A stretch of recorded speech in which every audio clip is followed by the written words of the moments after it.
My dear students, मैं engineer Deepa एक बार फिर से आप सभी का बहुत बहुत हार्दिक स्वागत करती हूँ आपके अपने चैनल केजीएस इंजीनियर्स में।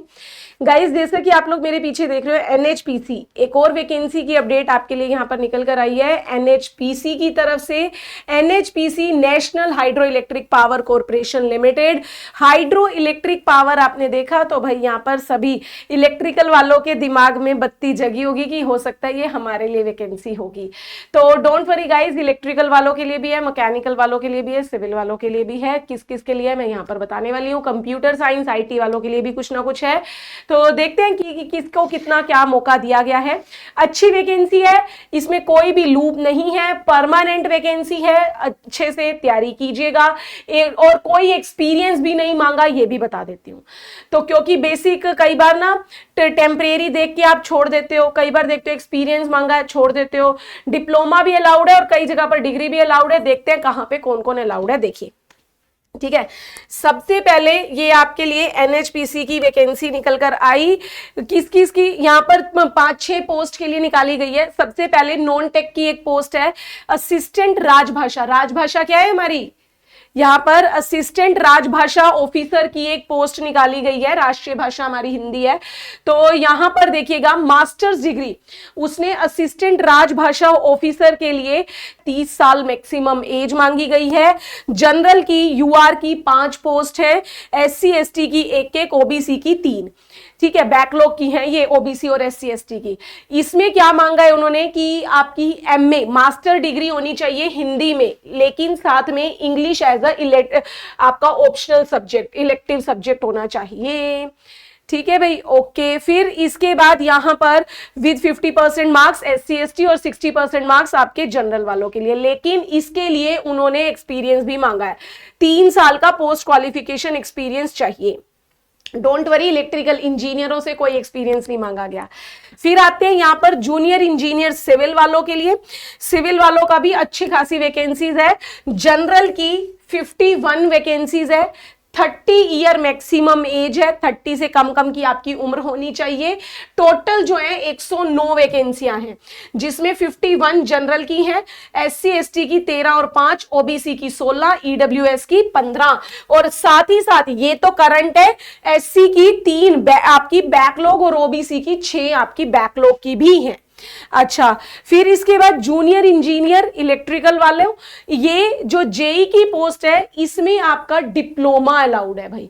सिविल वालों का सिविल में, इलेक्ट्रिकल वालों का डबल ई में आपका डिप्लोमा होना चाहिए।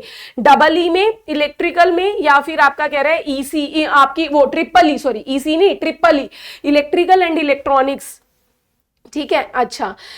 इलेक्ट्रिकल वालों की टोटल जो इसने वैकेंसीज निकाली हैं, अगर यहां पर बात करूं तो यहां पर इलेक्ट्रिकल वालों के लिए उसने जनरल की 22 और टोटल 46 वैकेंसीज निकाल रहे हैं। ठीक है, टोटल 46 है और जनरल की 22 है, यहां पर याद रखिएगा। फिर इसके बाद नेक्स्ट ट्रेड जो है वो मैकेनिकल वालों के लिए उसने फिर से आपकी 49 वैकेंसीज निकाली हैं। 18 पोस्ट जनरल की हैं, 3 एससी एसटी और बैकलॉग की भी 3 है। इसमें भी डिप्लोमा ही मांगा है, याद रखिएगा। आपका किसमें, मैकेनिकल में उसने बताया या तो मैकेनिकल या प्रोडक्शन या ऑटोमेशन इंजीनियरिंग में होना चाहिए। अच्छा, फिर इसके बाद जूनियर इंजीनियर ईएनसी यानी इलेक्ट्रॉनिक्स वालों को सेपरेट मौका मिला है, जिसमें 17 वैकेंसीज हैं, जनरल की 8 है। इसमें ये सारी जो पोस्ट है, याद रखिएगा, जेई की जो चाहे इलेक्ट्रिकल, मैकेनिकल, सिविल, इलेक्ट्रॉनिक्स, इनमें ये याद रखिएगा कि अगर आपके पास डिप्लोमा है तो आप एलिजिबल 100% है। लेकिन अगर आपने बीटेक की हुई है, बीटेक विदाउट डिप्लोमा हो ना, तो आप अलाउड नहीं हो। ठीक है, याद रखिएगा, बार बार पूछते हैं। डिप्लोमा वालों की अगर मैं बात करूं, diploma without degree without, BTech वाले हैं, विदाउट डिप्लोमा हो तो आप अलाउड नहीं हो। सिर्फ डिप्लोमा अलाउड है और डिप्लोमा प्लस डिग्री है तो भी अलाउड। ठीक है, उसने लिखा है higher technical qualification like BE BTech without the essential. Essential क्या है आपका? डिप्लोमा, मतलब डिप्लोमा हर हाल में चाहिए। फिर उसके बाद आईटी कंप्यूटर साइंस वालों के लिए आता है, यहां पर उसने कहा कि सुपरवाइजर की पोस्ट है आईटी की, इसमें आपका डिप्लोमा होना चाहिए सीएस का या आईटी का, या फिर इसके अलावा बीसीए अगर आपने कर रखी है, बीसीए की हुई है तो भी आप अलाउड है। एक ही पोस्ट है वो भी जनरल वालों के लिए, ठीक है, ये याद रखिएगा। बीसीए या बीएससी आपने की हुई है तो भी आप अलाउड है। फिर सीनियर अकाउंटेंट की है यहां पर 10 पोस्ट। फिर इसके बाद हिंदी ट्रांसलेटर की 5 पोस्ट। तो यहां पर इसके बाद ये तो आपको पता चल गई एज और आपकी की क्या एजुकेशन क्वालिफिकेशन है, ठीक है। फिर इसके बाद यहां पर कहता है कि मैम क्या हमारा पे स्केल या क्या हमारी फीस रहेगी। ये देखिए, अगर आप यहां पर एलिजिबल हैं तो यहां पर आपको फीस, ये उसने बताया है 600 रुपए एग्जाम की प्लस टैक्सेस करके 708 रुपए आपको पे करने हैं। 708 रुपए आपको पे करने हैं, लेकिन SC ST PWD ex serviceman female के लिए कोई भी पैसा नहीं है भैया, फ्री में भरिएगा, ये याद रखिएगा, ठीक है भाई। ओके फिर इसके बाद आप ऑफिशियल साइट पर जाके ही फॉर्म फिल करेंगे। सिलेक्शन प्रोसेस पर आ जाते हैं। सिलेक्शन में यहां पर भाई आपका नो डाउट उसने क्या कहा है, आपका ऑनलाइन टेस्ट होगा, रिटन टेस्ट आपका, सीबीटी टेस्ट आपका यहां पर लिया जाएगा, ठीक है, आपका कंप्यूटर बेस्ड टेस्ट होगा इसमें। फिर इसमें यहां पर क्या कह रहा है कि यहां पर फिर उसके बाद डीवी के लिए भी आपको बुलाया जाएगा। टेस्ट सेंटर 19 टेस्ट सेंटर उसने बताए हैं कि एग्जाम कहां पर होगा, 19 टेस्ट सेंटर, ये देख लीजिए।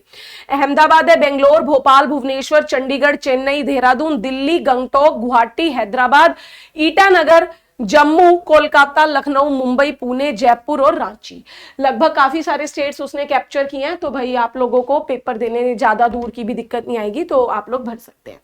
अब एग्जाम पैटर्न क्या होगा भाई, ये देखिए, ये थोड़ा सा अलग है।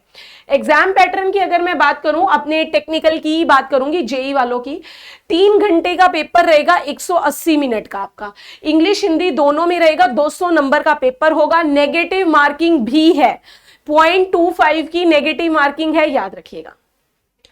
पेपर आपका 3 पार्ट में रहने वाला है भाई, 3 पार्ट में है। सबसे पहले 200 में से 140 नंबर जो है, 200 में से 140 नंबर तो आपके टेक्निकल के हैं, और जो कि पार्ट 1 में आएंगे। फिर पार्ट 2 और पार्ट 3 में 30-30 क्वेश्चन होंगे। पार्ट 2 में आपकी जनरल अवेयरनेस आएगी और पार्ट 3 में रीजनिंग आएगी 30 नंबर की, ठीक है भाई। मतलब एक अच्छा खासा लेवल है एग्जाम का कि आपको हर एक पार्ट में अच्छे से वो चेक करेगा कि हाँ आप इस पार्ट में स्ट्रोंग हैं या नहीं है, ठीक। उसने बोला है देखो कि नेगेटिव मार्किंग 1/4 की 0.25 की नेगेटिव मार्किंग रहेगी, ये याद रखिएगा, और 1 मार्क का 1 क्वेश्चन तो है ही, ठीक है।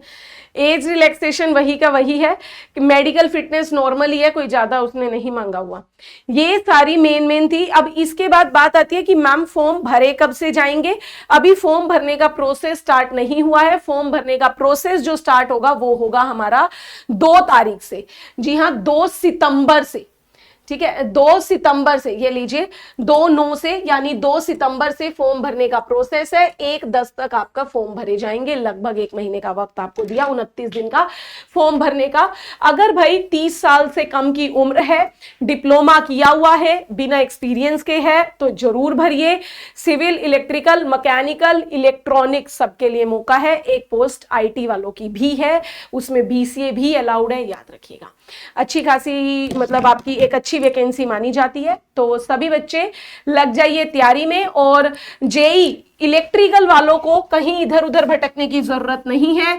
इलेक्ट्रिकल वाले रेगुलर बेसिस पर 3:30 बजे इसी केजीएस इंजीनियर्स यूट्यूब चैनल पर इलेक्ट्रिकल की डेली जेई के लिए ही फ्री ऑफ कॉस्ट क्लास चलाती हूं मैं, हमारे इसी केजीएस इंजीनियर्स जेई चैनल पर। तो सभी बच्चे जेई वाले, इलेक्ट्रिकल वाले इस क्लास में रेगुलर जुड़ा करो, आपको पता चल जाएगा, क्योंकि उसमें मैं काफी सारे एनएचपीसी के, पीजीसीआईएल के काफी सारे एग्जाम्स आपके पीवाईक्यू भी करवाती हूँ और एक्सपेक्टेड तो करवाती हूँ। तो आप सभी इस क्लास में, फ्री क्लास है, यूट्यूब पर है, रेगुलर जुड़ा कीजिए। तो ऐसी अपडेट के लिए जुड़े रहिए मेरे साथ इसी केजीएस इंजीनियर्स जेईई चैनल पर। मिलते हैं नेक्स्ट अपडेट में और अपनी नेक्स्ट क्लास में। तब तक के लिए ध्यान रखिए अपना। Thank you very much.